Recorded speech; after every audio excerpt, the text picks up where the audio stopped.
ওয়ার্ডের উদ্যোগে আমরা সেই ব্যানার, পোস্টার, ফেস্টুন এগুলো আমরা অপসারণ করে নিচ্ছি।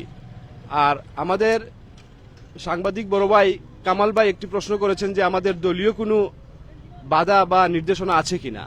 জি, আমি এই সিদ্ধান্ত নেওয়ার আগে আমি আমাদের দলের সিনিয়র নেতৃবৃন্দের সাথে আমি যোগাযোগ করেছি। যোগাযোগ করার পর ওনারা আমাদেরকে আশ্বস্ত করেছেন যে এটা আমাদের দলের পক্ষ থেকে কোনো বাধা নাই, বরঞ্চ এটা আমাদের দলের পক্ষ থেকে বলা হয়েছে যে আপনারা যে ওয়ার্ডের যে দায়িত্বশীল সদস্যরা রয়েছেন, যারা ব্যানার, পোস্টার, ফেস্টুন লাগিয়েছেন, তারা নিজ দায়িত্বে যে সেগুলো যেন আবার অপসারণ করে নেন, সেটা আমাদের নির্দেশনা রয়েছে। এবং আমাদের দলের নবনির্বাচিত এমপি জনাব আব্দুল মালিক ভাই, উনি নিজেও খুবই ধর্মপরায়ণ মানুষ। উনি মনে করেন যে পরিষ্কার পরিচ্ছন্নতা ইমানেরই একটি অংশ। উনারও নির্দেশনা রয়েছে যে যারা যারা এই ব্যানার, ফেস্টুন এগুলা লাগিয়েছেন সবাই যেন এগুলা তুলে নিয়ে আসেন। কারণ সমাজের সৌন্দর্য এই যে পরিষ্কার পরিচ্ছন্ন অংশ হিসেবে এইগুলো আমাদের দায়িত্ব।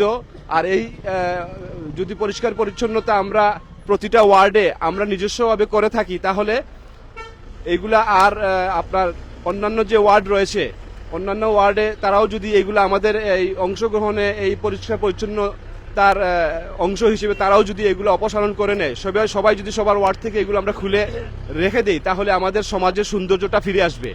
এবং এখন বর্তমানে আপনার যে গ্রীষ্মকাল, প্রচুর বাতাসের কারণে এই ফেস্টুন, ব্যানার এইগুলা অনেক সময় স্কুল ছাত্রছাত্রী চলাফেরার কারণে হয়তো তাদের এইখানে চলাফেরা ব্যাঘাত সৃষ্টি হতে পারে। অথবা অনেক ক্ষেত্রে দেখা গেছে যে একটি ব্যানার লাগানো হয়েছে, এই ব্যানারের কারণে একটা ব্যবসা প্রতিষ্ঠান তার সাইনবোর্ডটা আড়াল হয়ে গেছে। অনেক সময় দেখা গেছে, বিশেষ করে আমি খেয়াল করেছি শহর বন্দর এগুলাতে খুব বেশি লাগানো হয়েছে। আর এখানে জায়গার সংকটের কারণে অনেকের ব্যবসা প্রতিষ্ঠানের ক্ষতি হচ্ছে, ব্যবসা প্রতিষ্ঠান আড়াল হয়ে গেছে। অথবা দেখা গেছে স্কুল নাম বা বাসার ঠিকানা এগুলো আড়াল হয়ে গেছে। তো সেজন্য আমি মনে করি যে সর্বস্তরের আমাদের যে জাতীয়তাবাদী সৈনিকরা রয়েছে, এখানে যেমন আমরা যে আজকে অংশগ্রহণ করেছি, এখানে সর্ব দলের, যেমন এখানে ছাত্র দলের, যুব দলের, স্বেচ্ছাসেবক দলের, শ্রমিক দলের, বিএনপির সর্বস্তরের অঙ্গ সংগঠনের সবার অংশগ্রহণের মাধ্যমে আমরা এই কাজটা করছি।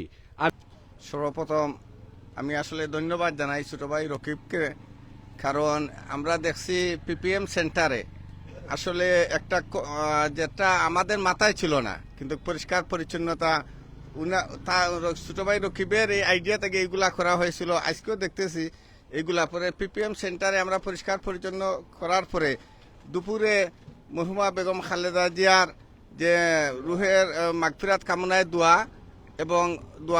এবং খাওয়া দাওয়ার বিষয়, সিন্নি বিতরণের বিষয়গুলা সমস্ত দেখছি ছোট ভাই রকিবের উদ্দেশ্য, পরামর্শ এগুলা হয়েছে। আমি ধন্যবাদ জানাই ছোট ভাই রকিবরে আজকের বিষয় নিয়েও।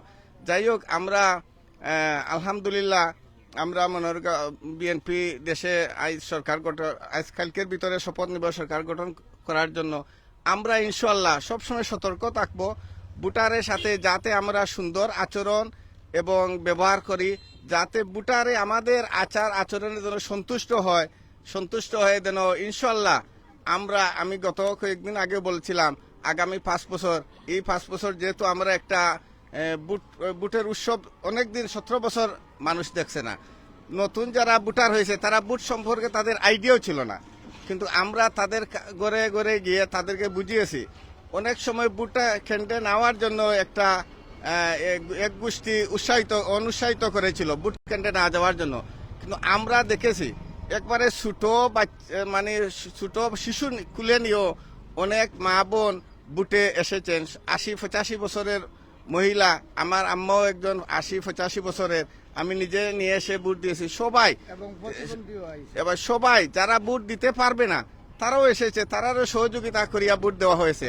আলহামদুলিল্লাহ এই বুটে প্রোগ্রামে যেটা পরিষ্কার পরিচ্ছন্ন যে প্রোগ্রাম ছিল ভোট কেন্দ্র, সেই প্রোগ্রামে যে আয়োজন করা হয়েছে, আলহামদুলিল্লাহ আমরা সেই প্রোগ্রামে আপনার 150 মানুষের আমরা খাবার ব্যবস্থা করেছি। যে খাবারটা ব্যবস্থা করা হয়েছে, এই খাবারটা অ্যাকচুয়ালি একজন রিক্সা ড্রাইভার এবং একজন বাবুর্চি, এই দুইজনের উদ্যোগে রিক্সার এবার যে বলছিলাম অটো রিক্সা চালক এই শাহাবুদ্দিন আমার সাথেই আছে। এই শাহাবুদ্দিন আর আরো একজন আছে আপনার, ওনার নাম হচ্ছে আলী বাবুরসি। এই আলী বাবুরচি এবং শাহাবুদ্দিন তারার উদ্যোগে তারা নিজস্ব অর্থায়নে এবং নিজস্ব পরিশ্রমে তারা এই গত প্রোগ্রামের পরিষ্কার পরিচ্ছন্নতা প্রোগ্রামের দুপুরে যে আমরা একটি মিলাদ আমরা মরহুমা বেগম খালেদা জিয়ার মাগফিরাতের জন্য দোয়া করে যে আমরা অনুষ্ঠান মিলাদ করেছিলাম এবং মিলাদ শেষে যে আমরা গরিব দুস্থদের মধ্যে খানা বিতরণ করেছি এবং আমরা নিজে কর্মীরাও সবাই মিলেমিশে আমরা খেয়েছি, সেই ক্রেডিট সম্পূর্ণ হচ্ছে এই আমাদের অটোরিকশা চালক শাহাবুদ্দিন এবং বাবুরচি আলী হোসেন তাদের। আসসালামু আলাইকুম দুলাল ভাই, সাংবাদিক, আপনাকে অনেক ধন্যবাদ। আসসালামু আলাইকুম আমার বড় ভাই, আপনাকেও অনেক ধন্যবাদ। আসসালামু আলাইকুম।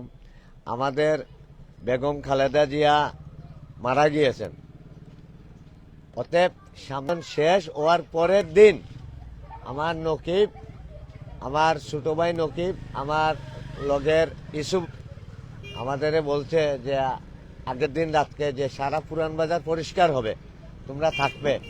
আমি বললাম ভাই আপনারা সারা পুরান বাজার পরিষ্কার করেন আর একটা কাজ আমাদের করতে দেন। আমাদের মনের আক্ষেপ, আমরা 250-300 মানুষ এই পুরান বাজার আপনাদের মাধ্যমে আপনারা দাওয়াত দিবেন, আমরা খাওয়াবো। আমরা সব মানুষকে চিনি না, আপনাদের বেল্টের যারা আছে, অতএব যারা আছে সবকে খাওয়াবো।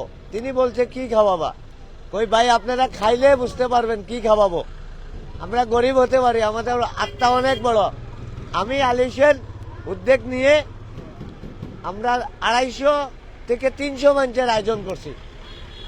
আমি জানি না আমার শাহেদ ভাই এখানে এসেছেন, যদি আমি জানতাম শাহেদ ভাই এখানে আসবেন, অতএব শাহেদ ভাইয়ের সাথে আরো বড় বড় মানুষ আসবেন, তাহলে আরো বড় ধরনের আরো উদ্যোগ নিতাম, বুঝছেন।